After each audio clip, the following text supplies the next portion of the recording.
And so welcome everyone. Today we have the four of us that have presented through these past 5 weeks. Can't even 5 week series that New Mexico State University and the Xerces Society for Invertebrate Conservation has put together on pollinators and beneficial insects in New Mexico. So today we're just going to go over questions that you had sent us and resources that we have available for you all. So I guess I can also introduce myself. Oh, and we have closed captioning. So I believe that's at the bottom of the screen that you can turn that on. There's also a question and answer button at the bottom. You can ask us questions there, and if we don't get them today, we'll follow up via email as long as your name's attached to it. But I guess to start, I'll introduce myself. My name's Miranda Kirsten, and I'm a senior program specialist with New Mexico State University's Integrated Pest Management Program based out of Los Lunas, New Mexico at the Ag Science Center there. And I know mine says Xerces Society, but I'm Emily May. I'm a pollinator conservation specialist with the pesticide program at Xerces. And I've been really happy to participate in this series over the last 5 weeks and excited to answer some questions that we weren't able to get to along the way. I'm Caitlin Hossey. I'm with the Xerces Society too, and I am the Southwest Pollinator Conservation Specialist. And it's been really great getting to know all of you through email, getting to know Dr. Kirsten and Dr. Skidmore. And yeah, I'm excited to take some more questions today. Yeah, and I'm Dr. Amanda Skidmore. I'm the Extension Integrated Pest Management Specialist for New Mexico State University. And we're excited to get to host and help wrap this series up. So the way this is going to work is we have a few questions that were emailed to us throughout the course of the series. We also have some questions that came in each of the last 5 weeks, and we weren't able to get to them in the time that we had set out for those webinars. So we're going to go through some of those first, and then feel free at any point to type questions into the Q&A at the bottom, and we'll try and get to those after we've gone through some of the ones that we have like prepared material for. And hopefully we'll be able to answer your questions. And if not, part of this series was just for you to get to know us and know that we're here as resources and that you can reach out when you have questions that are specific to your area. So should we get started? Go for it. Okay. All right, next slide then. There we go. All right. So we're going to kind of go through this the same way that we went through this series, starting with bees, moving into pollinator habitat and beneficial insects, and then sort of pests and pesticides. That's kind of the overall arc of how we're going to do the questions. So one of the things that came in the first week was, are native bees also susceptible to the colony collapse problem that affects honeybees? So I figured this one would be an interesting one to address because we didn't talk at all really about colony collapse disorder through the series. So first, what is colony collapse disorder? So it's actually the thing that got me into bees in the first place. So about 15 years ago, commercial beekeepers started reporting these sharp declines in honeybee colonies. And more than half of them were reporting really unusually heavy losses. So this was back in about 2006, 2007. And then about a quarter of those were reporting a specific set of characteristics of that colony loss, where adult worker bees suddenly left and then failed to come back to the hive, abandoning capped brood and abandoning food stores. And then there were really few or no dead bees left in the hives. So these are the sort of symptoms that are characteristic of what we were calling colony collapse disorder. So in that first couple of winters, right after this phenomenon cropped up, about maybe 50% of reported colony losses exhibited some of those symptoms. But then since then, actually, that phenomenon has only represented a relatively smaller fraction of colony losses overall. So a quarter or less of annual colony losses of honeybees, even though colony losses have remained relatively high over the last 15 years. So the disappearing bees phenomenon is what got me into bees. There was a lot of media attention, and I wanted to save the bees, so that's how I got into them. But so is it something that native bees are also susceptible to? So the first thing to remember is that the vast majority of native bees are solitary, meaning it's just that single adult female doing all of the work, finding a nest site, building a nest, collecting pollen and nectar.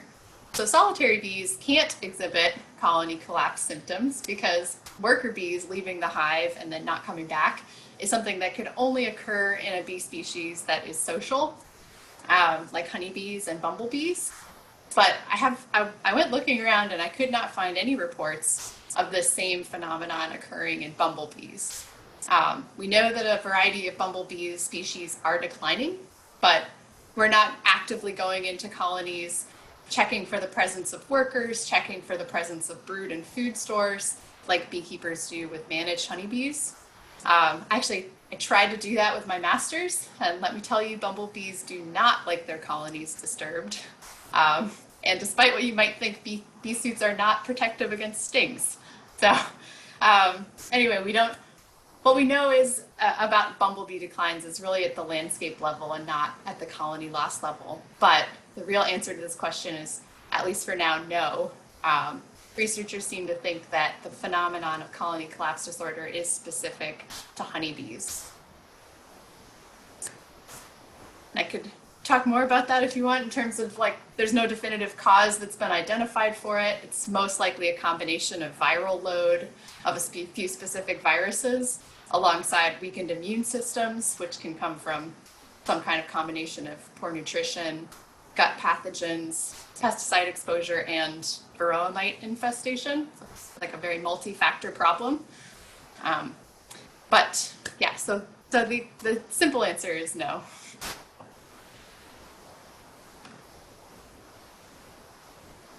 Can go to the next slide.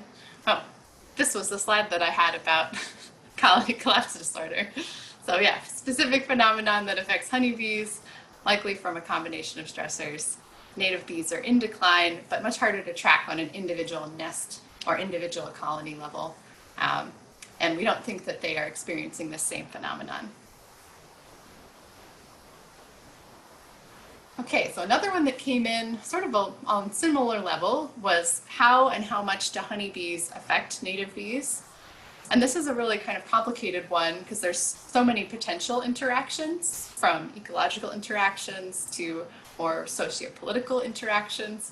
So for example, native bees have benefited greatly from programs at the federal level that support habitat for honeybees and research into pollinator issues.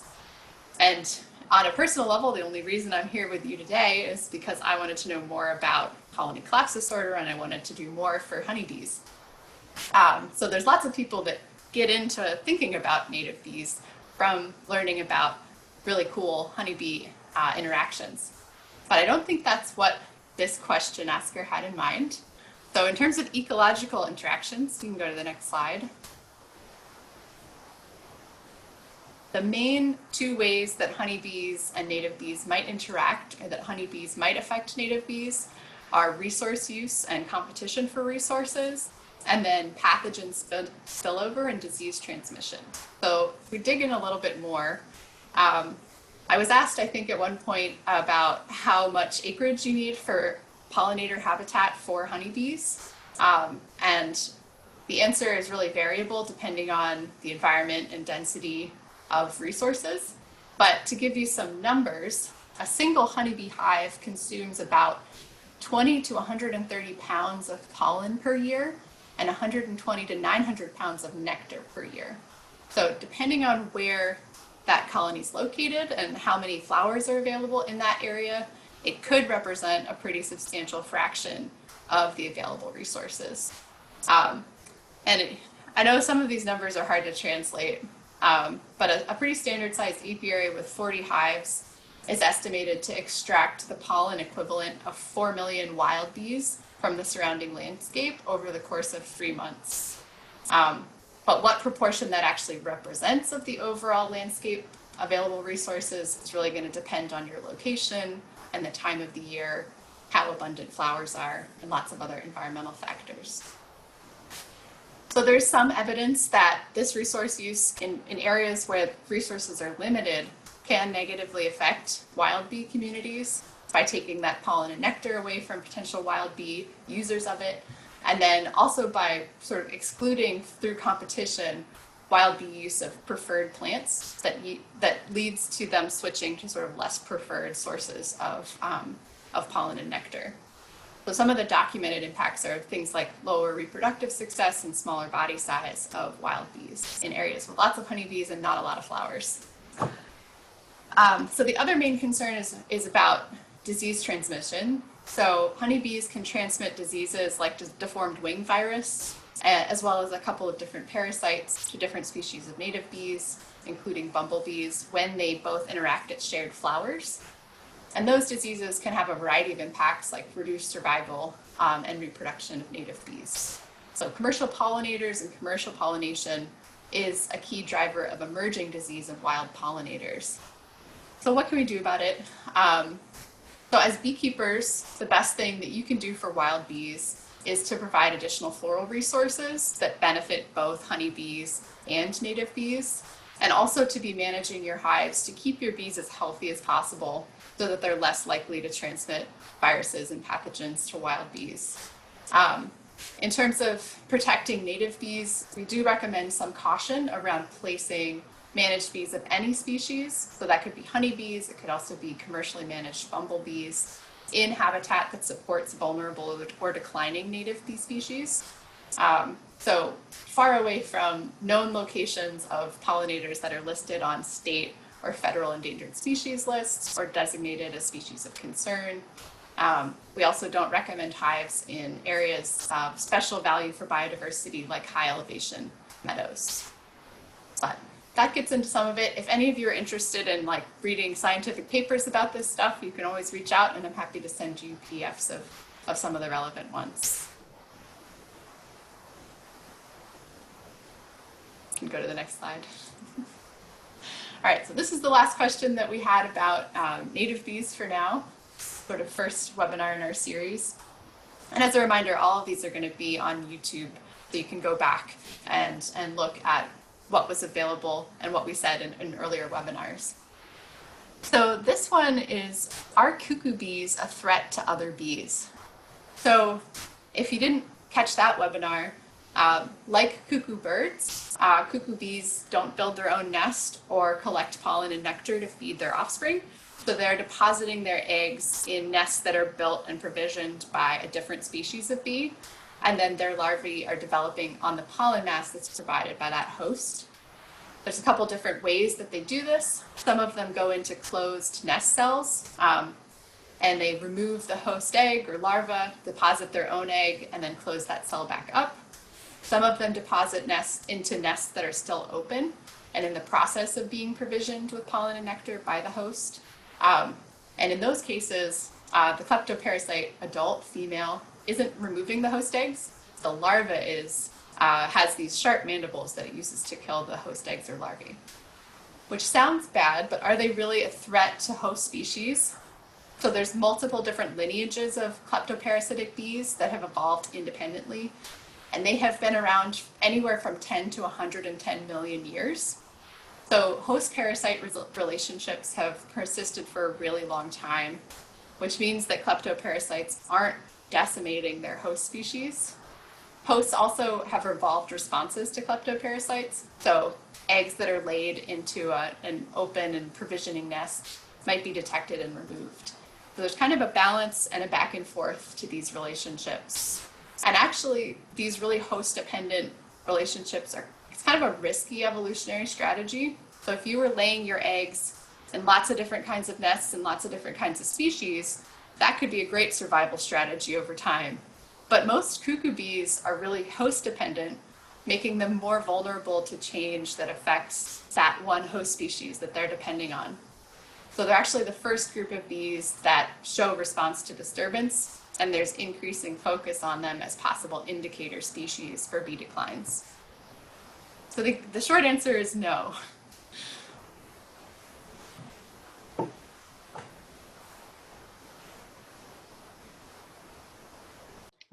thank you for all of your native bee wisdom, Emily. I'll take a couple of questions about pollinator conservation and habitat. So this is a question that came in our very first webinar, talking about habitat loss and pollinator corridors and how important they are. And someone asked, is there a system or organization tracking the success of pollinator corridors? And the short answer is pretty much no, not really. They're like on small scales. Maybe some people are able to put the resources in towards monitoring. But since creating pollinator habitat and creating corridors on a larger scale requires so many resources, a lot of time and money, a lot of those resources, there aren't enough to create some sort of monitoring plan. So a monitoring plan would require, multiple years collecting data before you put in a corridor, during and after, to see if that corridor has made improvements.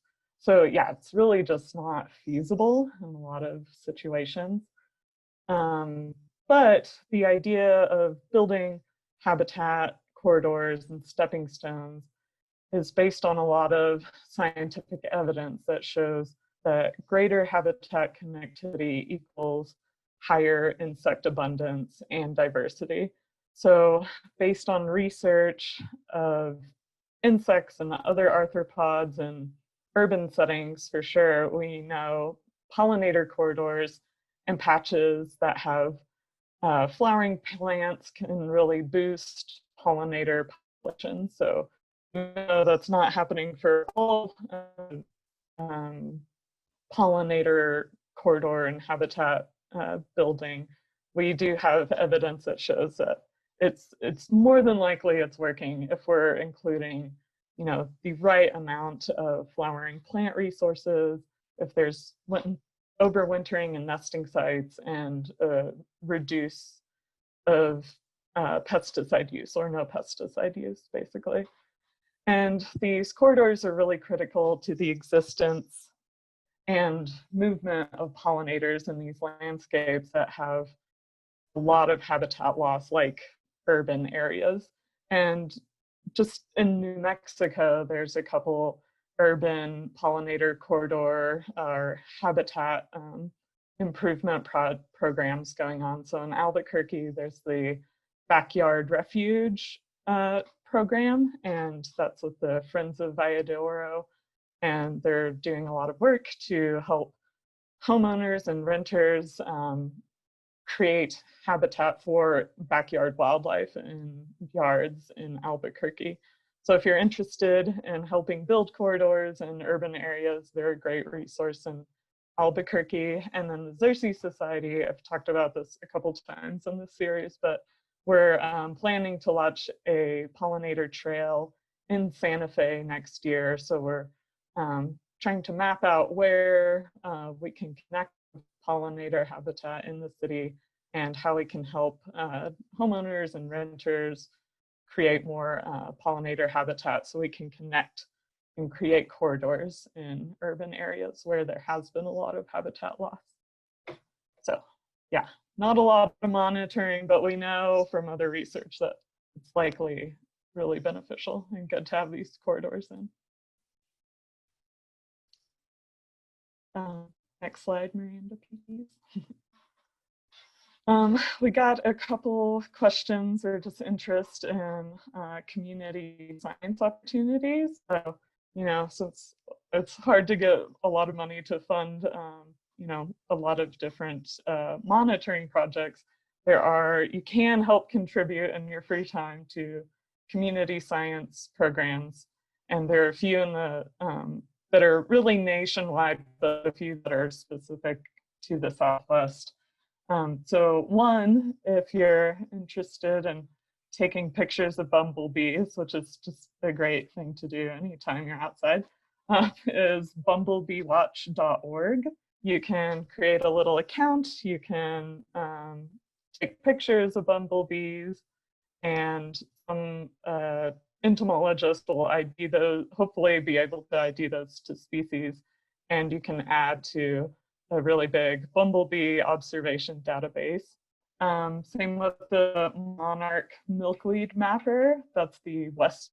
There's two. There's one for the east and there's for the west. This monarchmilkweedmapper.org is for the western program, and that is another very similar. Take a picture of monarch butterflies or caterpillars. Take pictures of milkweeds because milkweeds are obviously critical to monarch conservation since those are the host plants of that species. And you can upload those to this website, and that creates a really great, robust database of where monarchs are moving, where they're migrating, and where their host plants are on the landscape. There's also the Southwest Monarch program that Gail is her name. I can't remember her last, but she does a lot of monarch tagging. So capturing monarchs and tagging them and being able to track where they're moving during migration. So if you really want to get hands-on involved, that's a good community science program to get involved with. If you don't mind, Caitlin. Yeah, it's Gail Morris at the Southwest Monarch Study. But I also wanted to plug this week for the Monarch Milkweed Mapper. This week is the International Monarch Monitoring Blitz, which is like a 1 week snapshot of monarch activity. So if you have time this week to go out and catalog some milkweed, and if you happen to see any monarchs around, that would be really great. This is the week to do it. Yeah, definitely the Monarch Week Blitz is ongoing currently. So yeah, go look for some milkweeds or monarchs if you're lucky in the Southwest. Then a couple other more general butterfly community science opportunities are NABA.org, which is the North American Butterfly Association, and they have a program where they have a 24-hour, 1-day count of butterflies, and I think there's one at Sevieta National Wildlife Refuge. So there's one in New Mexico. Maybe if a lot of people are interested, you can get more accounts set up. And then there's the Butterflies and Moths of North America.org, bamona.org, and that's one where you can just submit pictures and folks will ID those. You can find a lot of really great information, and you can find information of what people have been identifying near you. And then also iNaturalist, that's similar concept, but much broader scale. Any kind of plants or wildlife, you can submit there and ID them. And then there's specific little programs within iNaturalist and the New Mexico Bee Atlas, who, or Olivia Carroll, I think she set it up as a way to categorize bee sightings on iNaturalist and document our bees in the state. So a lot of different opportunities, mostly taking pictures, which is a really good time. Okay, next one. Okay, we had a couple questions about stem and cavity nesting. And so, for example, explaining about how to leave stalks of plants for bee nest, how and when to cut them, and how long to leave those stalks. And there's this really great figure, and it's also from a couple bigger documents that really go into this in more depth. One is the credit here is the University of Minnesota Extension stem nesting bee habitat. And then also the Xerces Society has this in their nesting and overwintering habitat for pollinators and other beneficial insects publication. So you can find a lot of really detailed information about that. But basically the idea is you want to leave several different lengths and you want to have different cavity sizes. So basically, the exact number here, 8 to 24 inches in length, and then also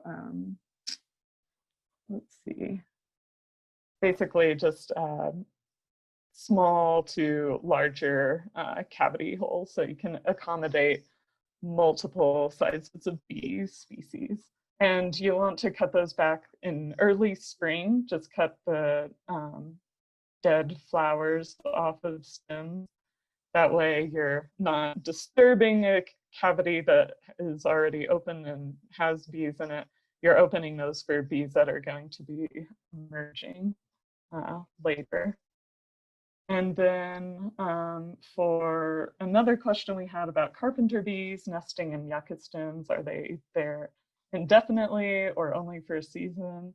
Emily found this really great paper about carpenter bee nesting, or just carpenter bee biology in general. But basically what that paper found was they really prefer things that are very structurally sound. And also they like to nest in yucca stems that have like some afternoon sun. So there's definitely some preference for those carpenter bees to stay nesting in kind of younger stems, and there's better locations of things that have afternoon sun. But, afternoon shade, so they're a little bit shaded from the heat of the afternoon sun. Shade, Yeah. yeah, so if they have a little bit of shade from afternoon sun, excuse me. Yeah, but they are, you know, if the stem is getting a little like past a year or two old, they're probably not using it anymore.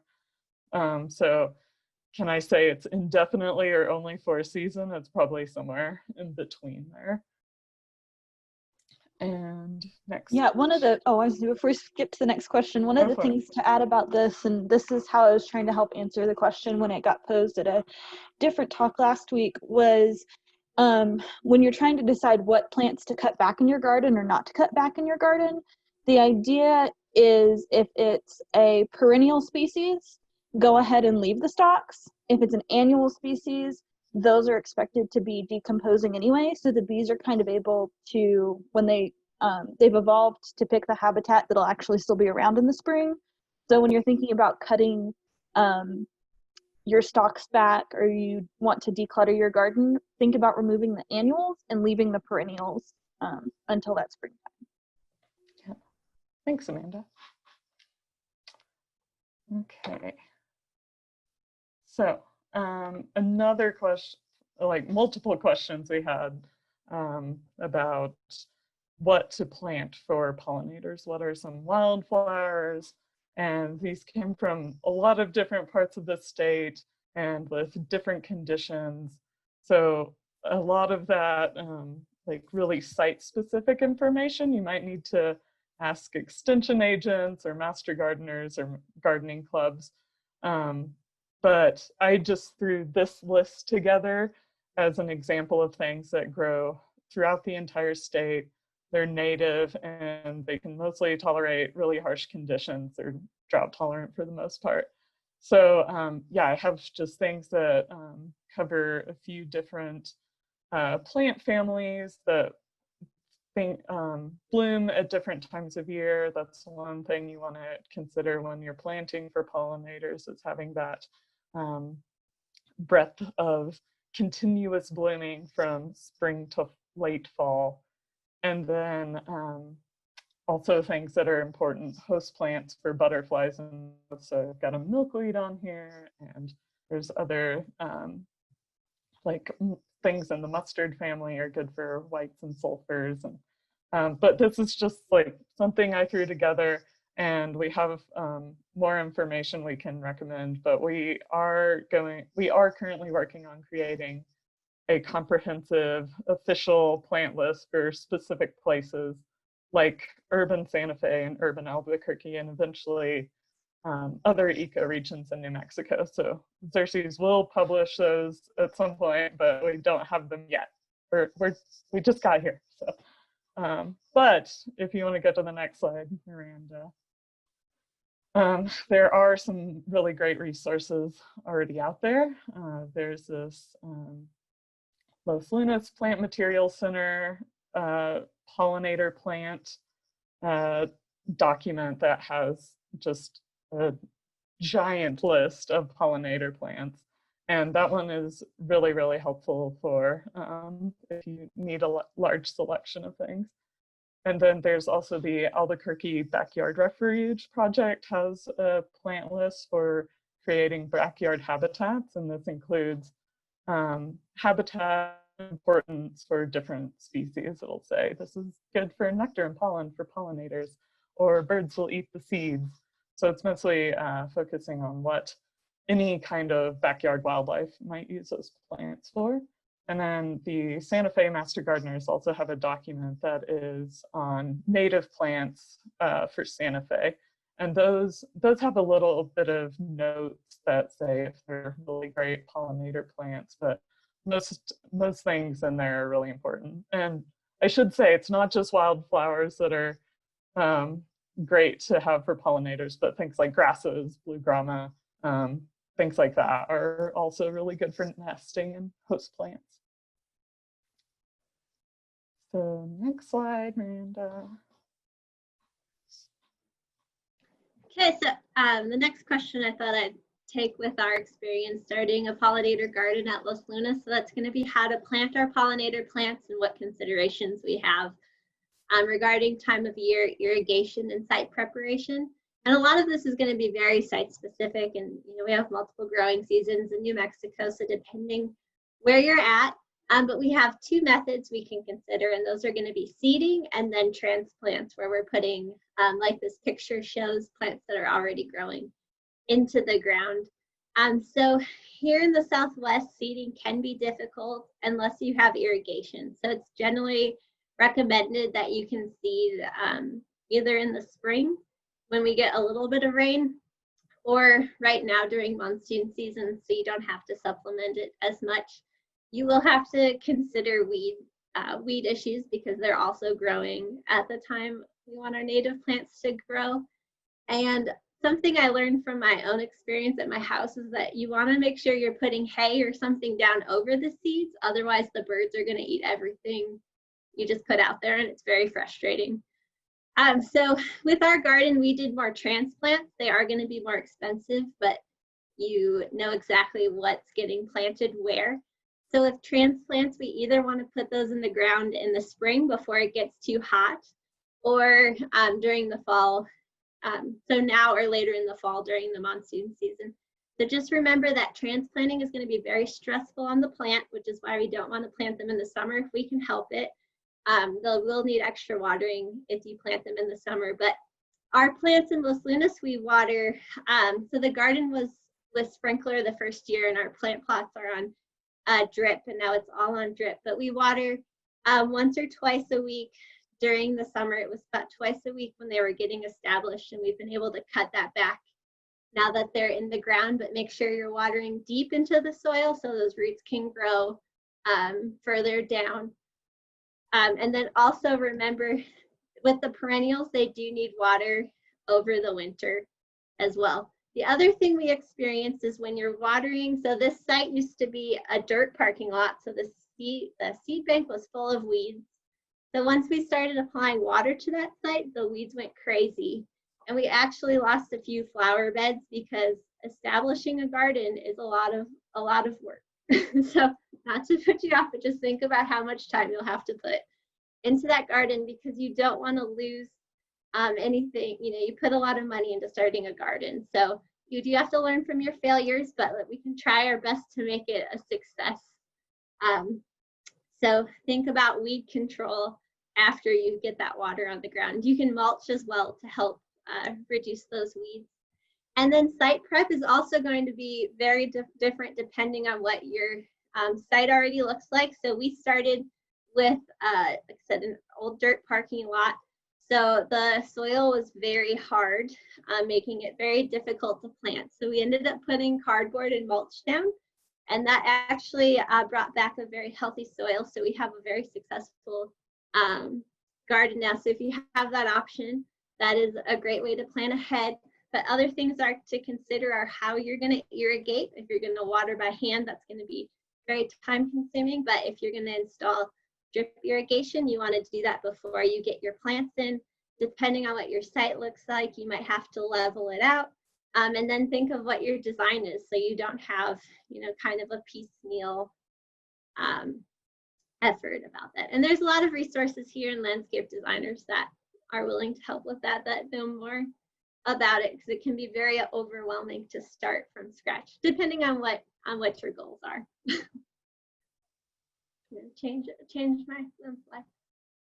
Okay, so now we'll move on to beneficial insects. So we had a question about tarantula hawk wasps and if they are aggressive.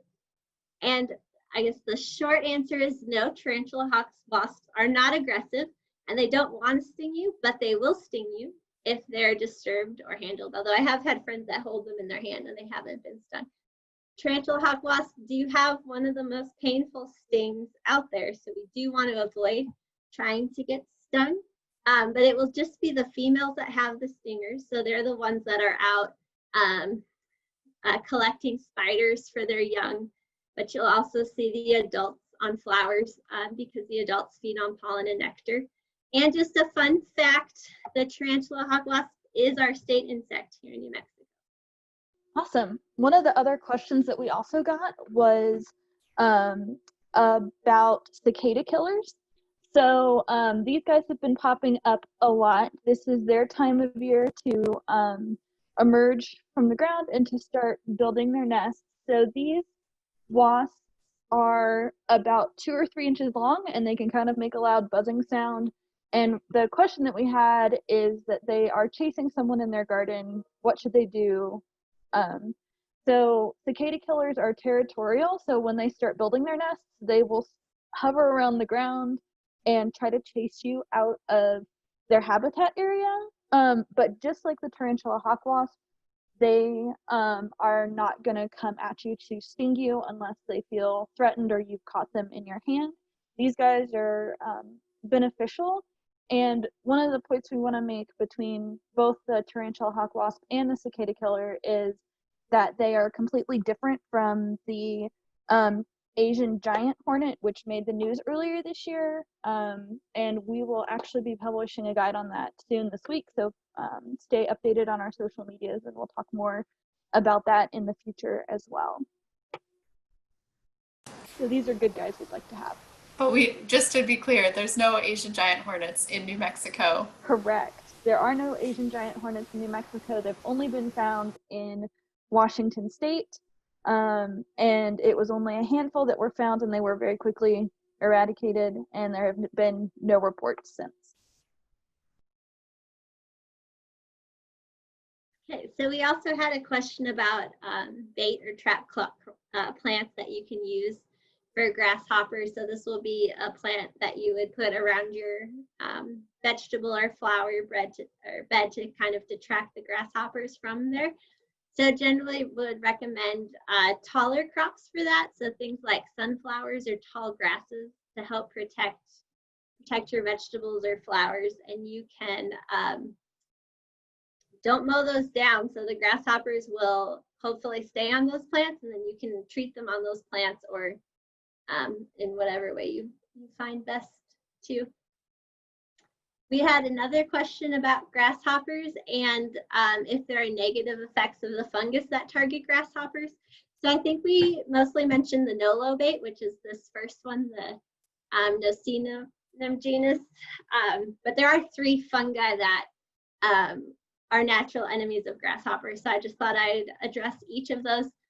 So with the Nolo bait, which is going to be a spore that you can apply to your soil to treat small grasshoppers, it is selective towards grasshoppers, so there's no non-target effects on organisms or the environment.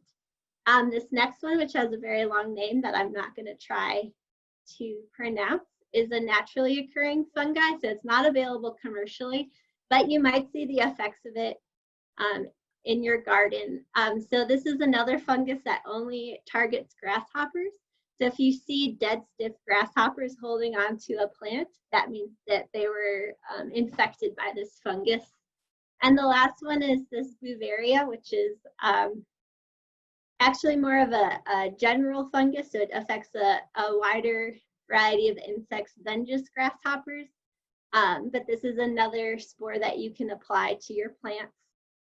So this one is generally non-toxic to beneficial insects because it's used to control leaf feeding pests. It has been shown to harm a variety of different bee species if, if it contacts their cuticle. I did not find that, so thank you. Yeah.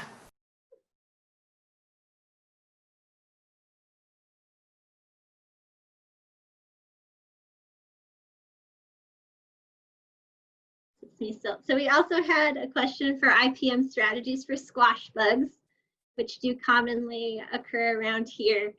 So we'll just give some examples of different IPM control strategies, and then you can decide what you think is best for your own situation.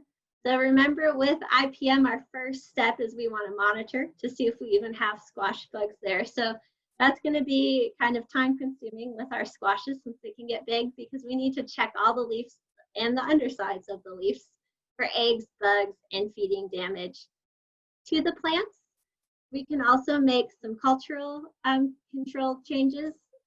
So this is going to be trying to choose a cultivar that's less affected by squash bugs. We can change the planting time. So here in Albuquerque, at least, if you plant around, I guess right before now, but in midsummer, you can try to plant late so that it's after the squash bugs are active, or you can try to plant earlier so that your squashes are bigger and more able to withstand squash bug feeding. Squash bugs do like to hang out in the mulch, so this would be one situation where if you have squash bugs, you might want to try to avoid mulches. And you can also do a rotation to a non-cucurbit crop every year so that you are helping to reduce those squash bug populations because they won't have food to eat every other year. For physical control strategies, you can put row covers on your crop, but squashes do need pollination, so you need to either use a netting that has a hole big enough that the squash bugs can't get through, but our little native bees can get through, or remove the netting when the flowers are present. We can also pick those squash bugs off by hand, but if we do that, you want to make sure that you kill them, so you can do that by drowning them in soapy water. There are some natural enemies here that will target squash bugs, so those will be things like tachinid flies. So they're going to target the nymph and the adult stage, and also some predators, which are just going to be generalist predators like spiders, ground beetles, and robber flies. Chemical control options are often not as effective for squash bugs, especially when they're adults. So if you have a lot of nymphs, you can consider chemical control. And these would be things like diatomaceous earth, which is gonna, as a contact insecticide, it's gonna break down their skin.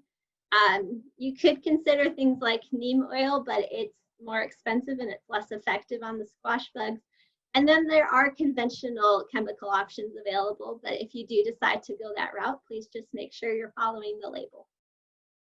Awesome. We also got some questions on the use of insecticidal soaps.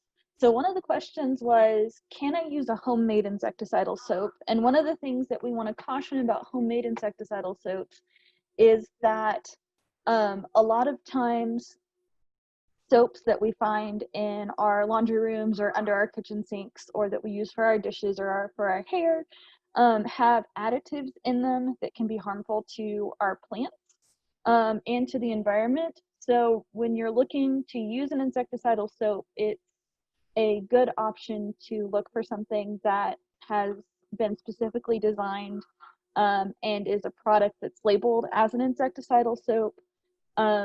It's one of the points about insecticidal soaps is that they are a softer chemical to use, although they still are a chemical compound, so you need to read and follow the label directions that are provided for them.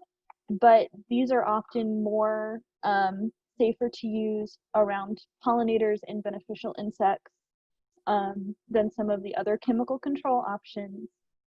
The other part to this question that we were asked was, does insecticidal soap spray harm any other insects beside aphids?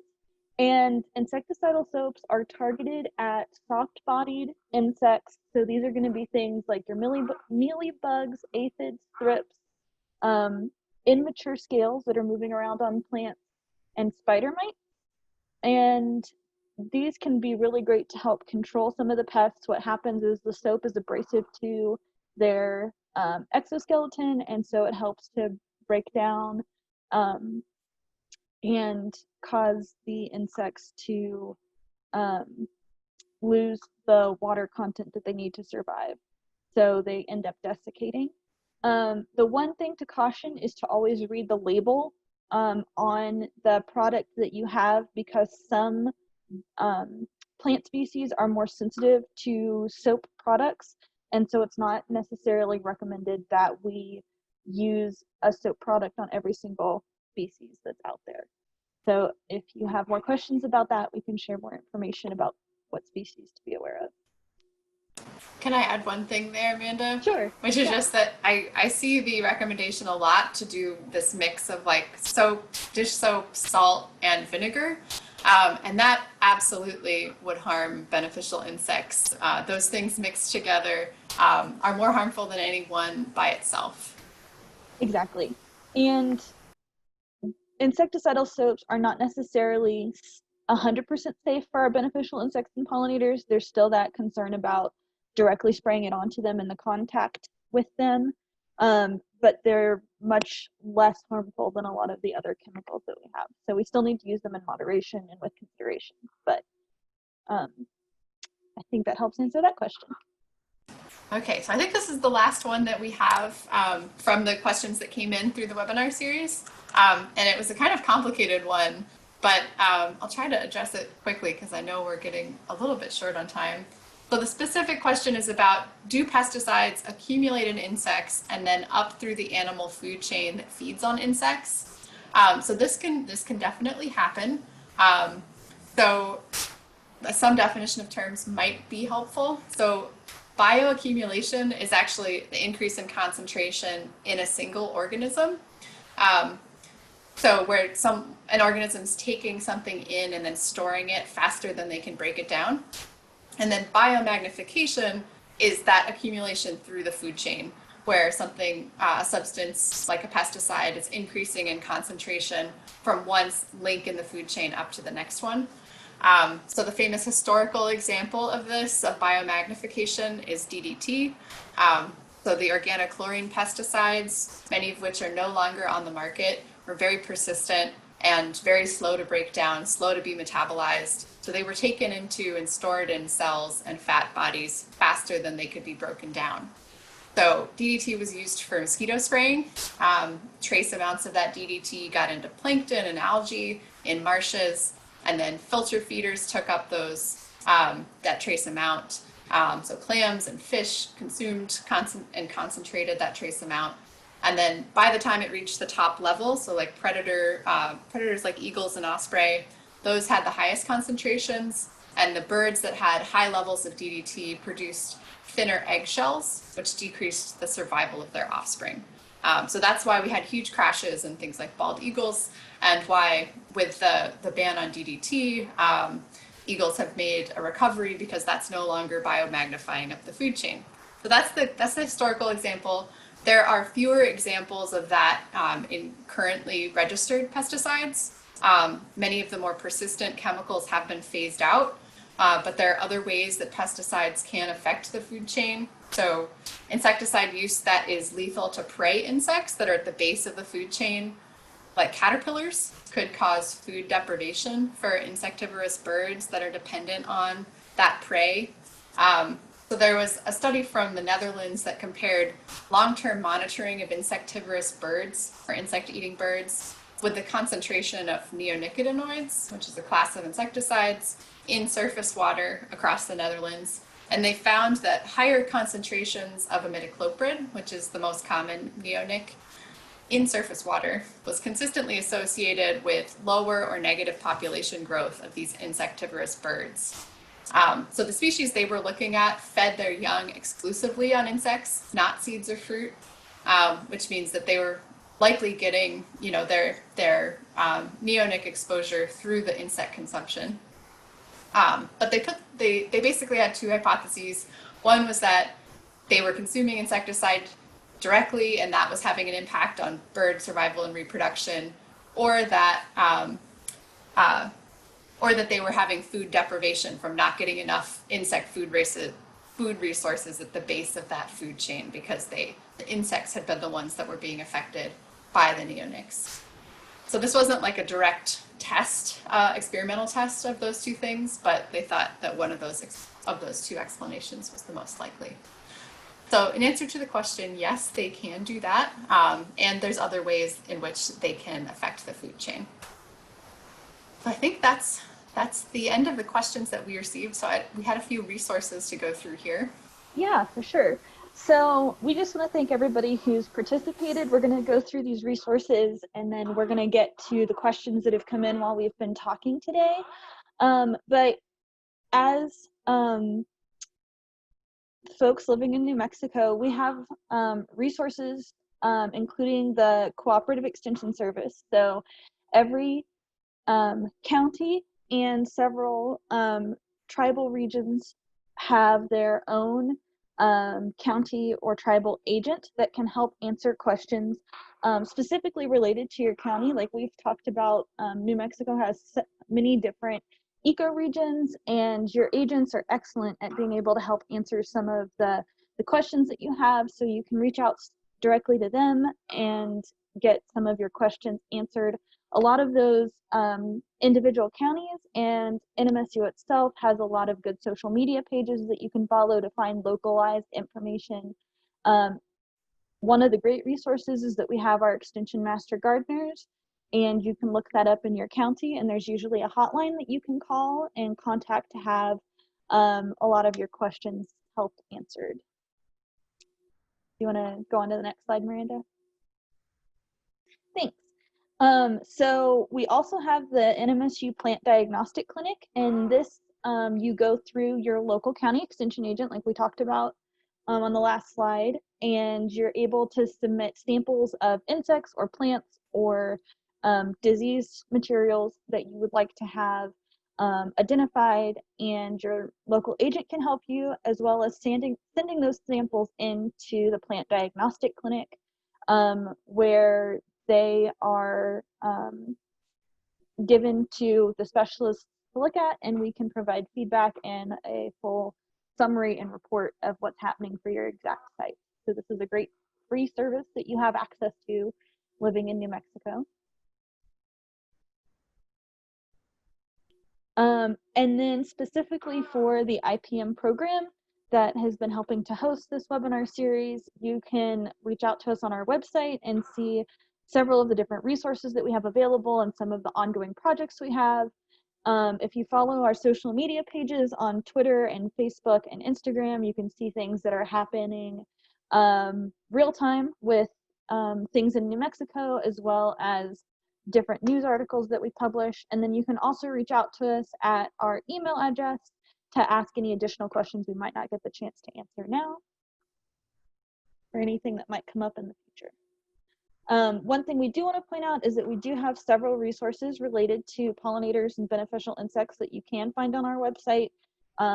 We've got a pocket guide to the native bees of New Mexico and to the beneficial insects we might find, as well as specific resources for things you might see in your backyard and trees and shrubs.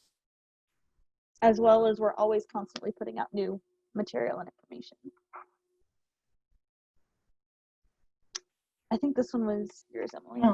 Yeah, sorry. Oh, it's okay. Just to note some other plant guides, I mentioned the one from the Los Lunas Plant Materials Center that has pollinator plant recommendations, and the Santa Fe Master Gardeners made a native plant list, and then there's also an insectary plant using those for beneficial insects that Extension has created too.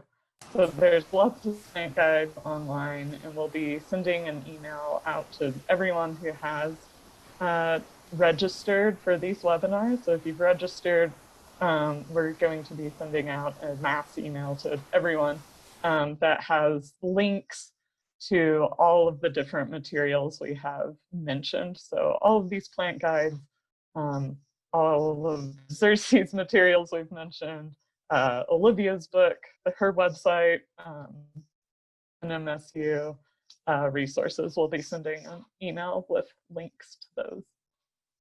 Awesome. Thank you so much for joining us for this whole series. So we have a few more minutes here, but we're going to stick around to try and get to all your questions for at least another 15 minutes or so. So the first question that we got today was, do ground nesting bees need bare soil, or are mulched beds fine for them? And that is, bees do need to have bare soil if they're going to nest in it. So they can't get through mulch for the most part, especially a thick mulch. So if you have the opportunity to leave some exposed soil available, that will help provide nesting habitat for those bees. Mulching, it's a good way to conserve soil moisture and to help, prevent weeds from coming up around your beds. So fully understand, what I tend to do in my own garden is mulch around the front where I get most of my weed pressure, and then leave some exposed areas actually towards the back of my beds that bees can get into. Yeah, and one of the things that we've recommended too, because especially in New Mexico, we like to do a lot of xeriscaping with gravel and the really thick mulches, is to try to leave some space, even if you're wanting to try to get this beautiful looking lawn, if you've got some bushes or trees, to scoop out the mulch away from those, because those are protected areas where pollinators are going to be looking to find habitat already. So if you can maybe not mulch right up against the trunks of your shrubs and your trees, that can be helpful as well.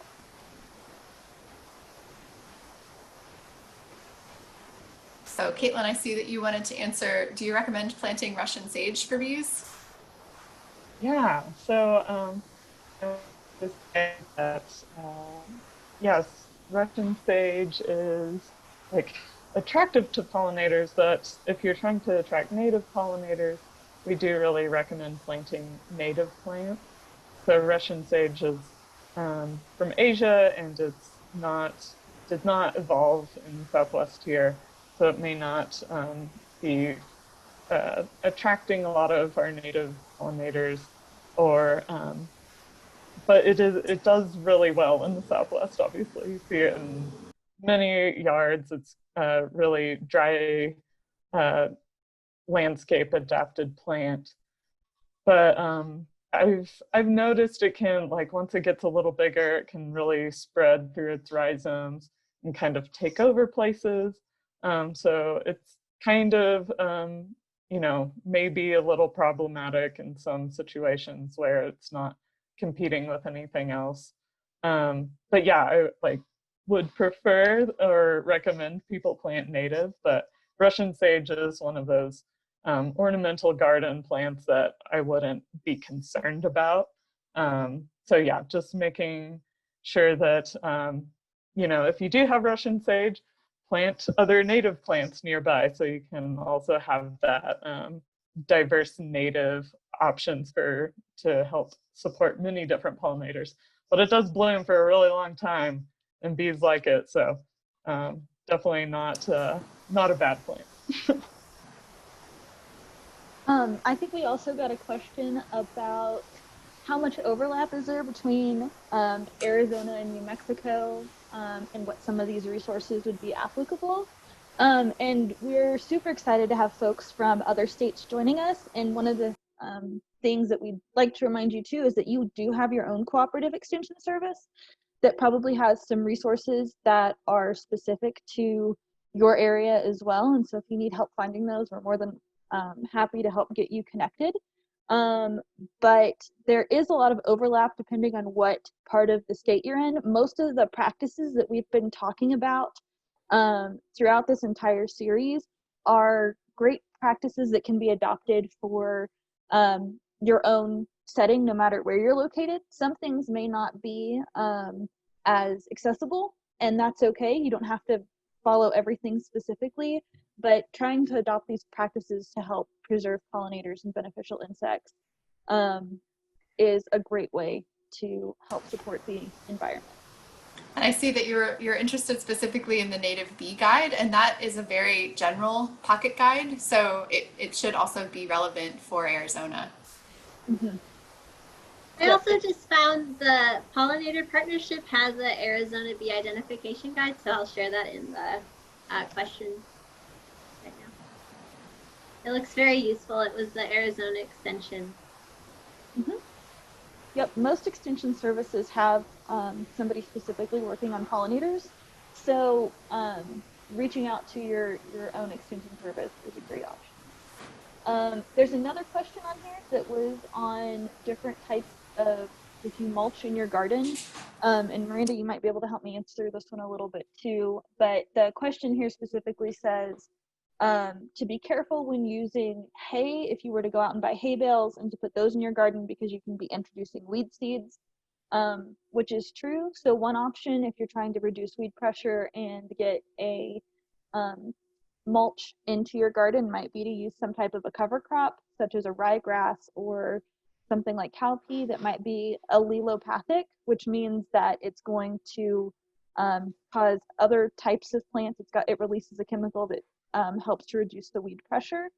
And then that cover crop can be mown down or used a weed eater to weed eat it down and kind of dries on top of the garden bed and can, as it breaks down, it still provides a mulch layer that doesn't block the soil from pollinators, but helps to reduce your weed pressure. And the other thing you can do, which will block the soil, but is to do more of that lasagna type where you put newspaper down before the hay, so then those weed seeds can't get to the soil. And the newspaper will break down. Mm-hmm. So I see a question in here about organic insecticides or organic pesticides and advice on for those who are continuing to act as though organic pesticides aren't harmful. So we talked a bit about this in the pest management webinar that we gave last week.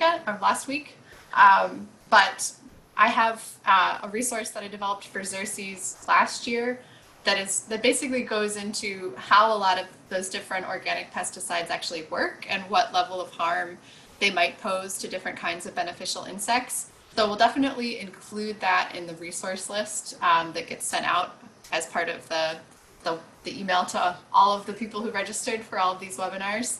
I think the main takeaway on organic pesticides for me is that they just because something is organic doesn't mean it's not harmful. There's a very big range of harm for both conventional and organic pesticides, and it's important to know sort of how something works in order to know how to mitigate the risk of that pesticide. So it's good to know, if you want to dig in a little bit more, to what your neighbors might actually be using and be able to talk about it with them on that level, it can be helpful. So we'll definitely include that in the resource list. Yep, and there's another great resource too, the Insecticide Resistance Action Committee. They have different materials on their website and on their YouTube channel that break down what some of these different groups are and what managing for insecticide resistance and what that looks like. So we can share that as well. Great. We have another question on here asking about we get a ton of snow where we live, so the stems of dried plants get smushed. Any suggestions for what happens if the stems get bent? And that shouldn't be an issue. As biotic material breaks down over a season, it's going to go ahead and be breaking down anyway, and the bees know this. So when they're selecting which stems they go into, they try to look for ones that are going to make it through the winter. And even if those stems get bent or broken, it doesn't necessarily mean that all of the pollinators in that stem have been killed. It just means that that stem was broken and you're probably still going to see pollinators emerge out of it. I also see a question here about neonics and how much that we think neonics are contributing to bee decline. Many gardeners aren't aware that the flowering plants they're purchasing to support pollinators might actually be harming them. So neonics are these systemic, highly toxic insecticides. They're one of many different kinds of pesticides that could impact pollinators, but they get a lot of attention because they're systemic, meaning they're taken up by plants and expressed in pollen and nectar. There are a variety of other kinds of insecticides that are also systemic. And yes, they're systemic insecticides in general are really common in the nursery trade for controlling things that are sucking insects and other things that do cosmetic damage to plants before they show up in the nursery for sale. So how much they're contributing to bee decline is a really difficult question to answer. I would say pesticide exposure in general is definitely one of the top 4 things that bees seem to be experiencing as part of their declines. The central driver seems to be across the board loss of healthy habitat. So that's the big thing that's driving all kinds of biodiversity losses. And that's really central to pollinator decline. But pesticides are another piece of the puzzle because they're so ubiquitous. They're used in the nursery trade, they're used in agriculture, they're used in parks management. So bees and other insects are experiencing them across the landscape. So they're definitely playing a part. I wouldn't say that neonics or any other particular pesticide are the smoking gun for bee declines. It's one piece of a larger puzzle.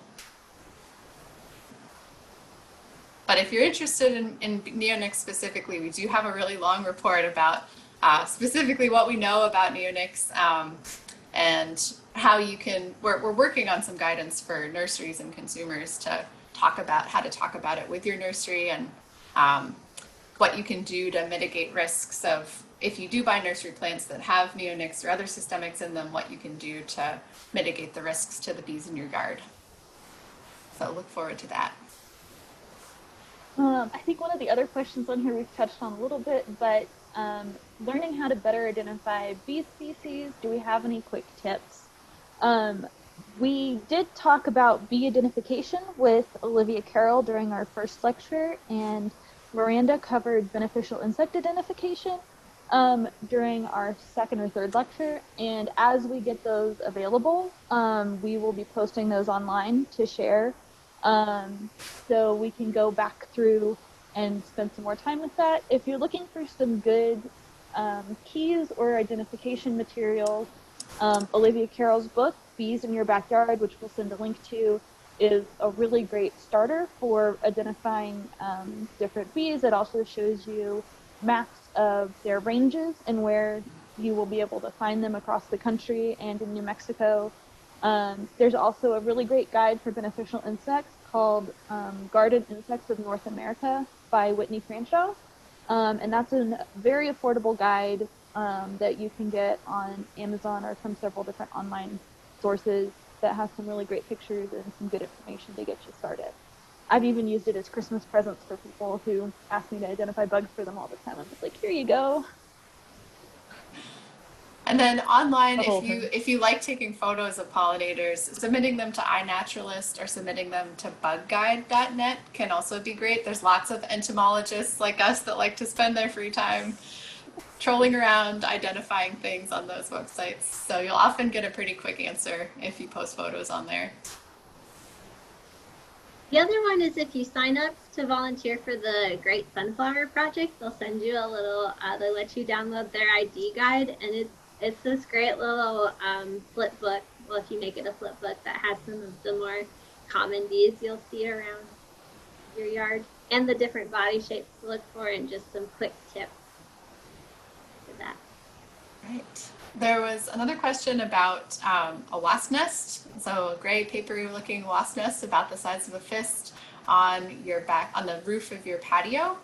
Can you suggest removal strategies that would be safest for us and the wasps? So this is a tricky one. It's like with many things like carpenter bees in houses, wasps around houses, it really comes down to how much are they interfering with you, and do they pose a risk directly to you? So, I have yellow jackets in the side of my house right now, but they're not right next to, where I'm coming in and out of the house. So I'm just going to leave them alone. Same with carpenter bees in my shed. So I have lots of things living around me that I tend to just sort of let them be unless they're really posing, a direct risk with interaction with people. So if you can leave it, then the next, over the winter you can remove it. There are actually decoy wasp nests that you can add. If you're afraid of them coming back, that can help prevent them coming back to that same place the next year. But in terms of safe removal, there's not really I'm not aware of a great resource for sort of natural removal of wasps. And Amanda or Miranda, if you have other ideas, I'm all ears. Again, trying to be careful if it's in an area where it might be bothering people. One of the options might just be contacting a pest removal company if you're really concerned, if it's in an area where somebody might get stung, or if you are allergic to bee stings or wasp stings, then that would be more of a public health. It should be removed. Again, the idea of waiting until winter when those wasps, the adult wasps, will die, and then what's left is the nest, and inside of it, depending on the wasp species, is the larva that is maturing inside those cells.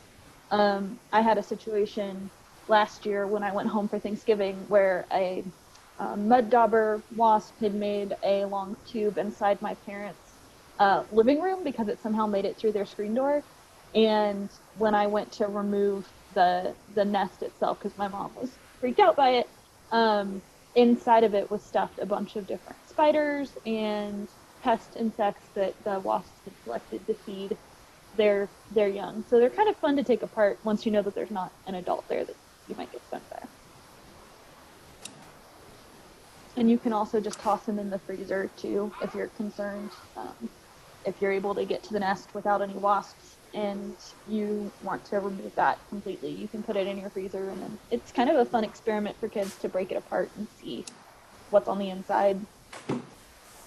Someone said that they remove them in the very cold of the morning, or as nights get colder. And someone else said to ask the bug man for help instead of calling a pest removal. I recently discovered him. He has a great little Facebook page on. He's got a lot of information. So there's a question about phytoremediation or mycoremediation techniques for combating pesticide residues in pollinator habitats. And this is definitely an emerging area of study. I wouldn't say that there's a lot of information about what remediation tactics might actually do for combating pesticide residues in habitat. There's definitely a lot of interest in helping pesticides break down more quickly in the environment and ways to speed that up. But I wouldn't say that we have really any grasp on those at this point. Amanda, have you come across that? Not in particular and related to pollinators. I know that we have some projects working with remediation because in New Mexico we have a lot of nuclear waste sites, and a lot of sites have been contaminated over the years. So there is some work that is being done with phytoremediation that if you've got more questions about, we can share more specifically on. There's pollinators specifically, I'm not aware. Yeah. There's just a couple folks in Santa Fe who do rain garden consulting, that kind of work, and we like to use a lot of species that are known for phytoremediation. And there's currently research going on in Santa Fe for rain gardens and phytoremediation and mycoremediation. So we're starting to learn, but yeah, especially with pesticides, I don't think there's a lot of information. Yeah, but it's definitely a growing field. I've started to see more papers popping up about it. I haven't been able to translate those into like conservation action yet, though. So we'll definitely stay tuned. So I think it's 6:15 here, 3:15 or 5, what is it? 3:15, 4:15. where you are. So I think we're gonna wrap up now. But if you had a question today that we didn't get to, please do reach out to us. Our emails were on that last slide, but you can search us on Google and we will happily answer questions. If there were topics that came up today that you want papers, if you really want to dig into scientific literature, we can share those with you. Otherwise, if you're just looking for a resource list, you can look for the big email that we're going to send out with links to all different kinds of resources touching on everything from bees to beneficial insects to pesticides that we've covered over the course of the series. We're really happy that you joined us for this whole webinar series. It's been a real pleasure. And I hope that you'll stay in touch and keep reaching out to us when you have questions about pollinators, beneficial insects, and more. Yeah. Thanks, everyone. Thank You're on you, mute. Brandon, Amanda. I was just going to say thank you, everyone who's participated and stuck with us. We're glad to get connected with you and to share more information from the NMSU IPM lab. We're going to be having a lot more materials coming out over this fall and winter, so please stay engaged with us and we will keep you updated about that. And thank you to the folks from the Xerces Society for partnering with us. We've had a lot of fun putting this together and hopefully you guys have learned a lot. Awesome. Yeah, made Thanks, a lot everyone. of connections too with folks who emailed me. So thank you for all who are connecting. And yeah, hope we'll see you. Bye. Bye. Bye.